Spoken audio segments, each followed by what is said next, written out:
After the invasion of the armed forces of Ukraine of the Kursk region, the Ministry of Defense of the Russian Federation publishes official statements regarding the situation in this sector of the front almost every day.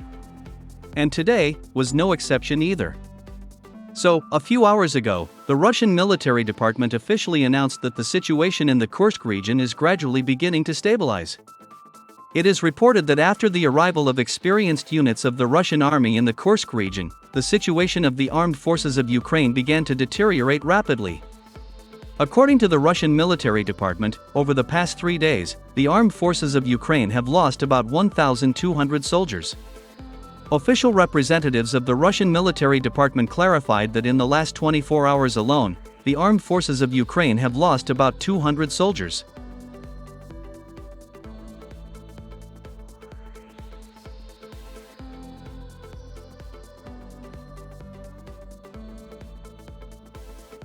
In addition, the Russian High Military Command continues to send Marine Corps, airborne forces, elite special forces units, and experienced UAV operators to Kursk.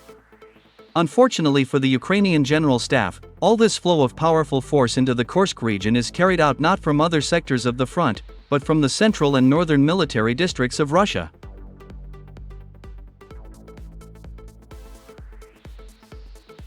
It seems that the Ukrainian General Staff and their NATO advisors have again miscalculated and underestimated the military capabilities of the Russian Federation. The Ukrainian High Military Command and NATO generals were confident that Russia would transfer troops to the Kursk region from other directions of the front. However, in reality, everything turned out exactly the opposite.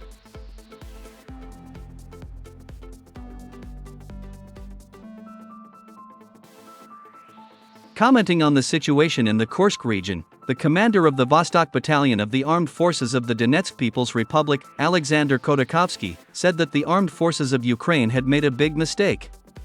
According to him, time is playing against the armed forces of Ukraine.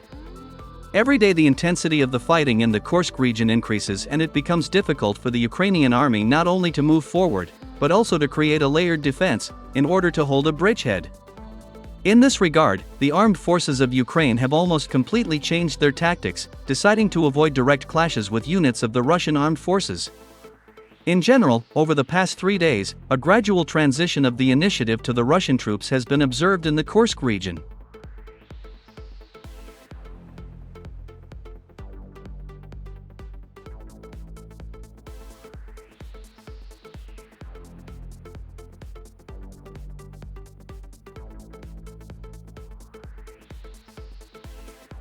There is no doubt that the armed forces of Ukraine will soon be forced to flee the Kursk region. However, if Russia leaves everything as it is, the attacks of the Ukrainian army on Russian border towns and villages will continue.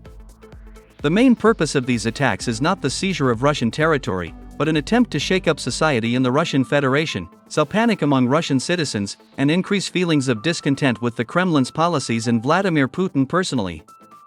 In Kiev and the West, they are confident that all this will help create a favorable ground for a coup d'état in Russia, and stop the advance of the Russian army and critical for the armed forces of Ukraine directions of the front.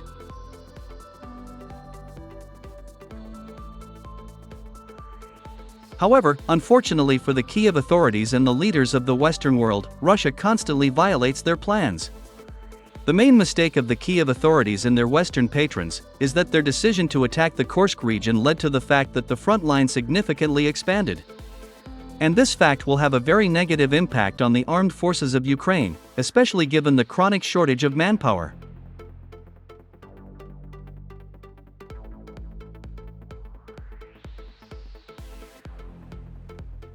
Moreover, now Russia has a good reason to create a buffer zone also in the SUMY region. It is obvious that after the expulsion of the armed forces of Ukraine from the Kursk region, Russian troops will not stop and will reach the city of SUMY. By the way, the armed forces of Ukraine have already retreated from the settlement of Koronivo and continue to retreat westward from the city of Sudzha.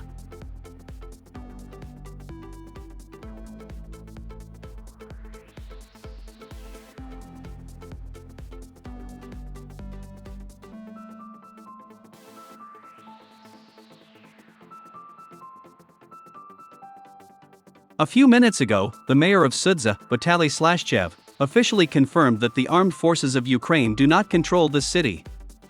According to him, Ukrainian propaganda spreads a photo on the web showing the soldiers of the armed forces of Ukraine in front of the Gazprom branch building, and declares that they are allegedly in the city of Sudzha.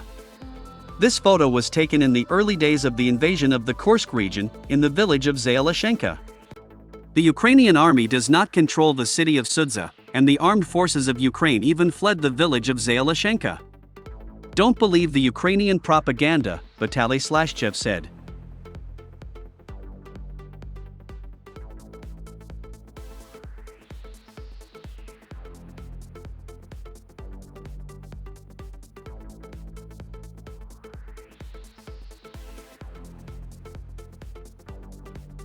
Meanwhile, the commander of the Chechen Spetsnaz Akhmat, General Apty Aladanov, said that the Ukrainian High Military Command had deployed significant forces to invade the Kursk region.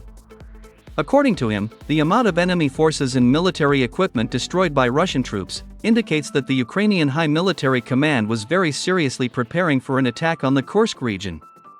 Moreover, General Apty Aladanov noted that the armed forces of Ukraine has deployed about 10,000 soldiers in the Kursk region, including ardent nationalists and mercenaries from NATO countries. In particular, the general emphasized that many French and Polish citizens are fighting on the side of the armed forces of Ukraine in the Kursk region.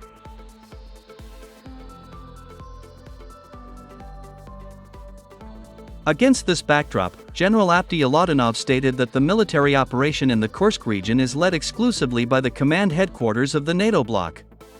General Apty Aladanov stressed that the armed forces of Ukraine would never have been able to plan and carry out an attack on the Kursk region on their own.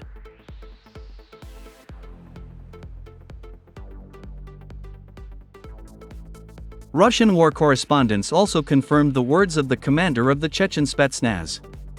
According to them, not only ardent Ukrainian nationalists participated in the attack on the Kursk region, but also commandos from NATO countries, mainly from Poland and France. According to war correspondents, Russian soldiers constantly hear French and Polish speech during radio intercepts.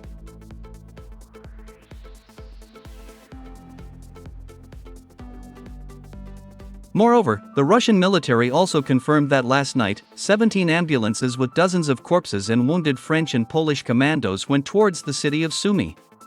Thus, it can be stated with confidence that the Kursk region was attacked not only by the Ukrainian army, but also by NATO forces.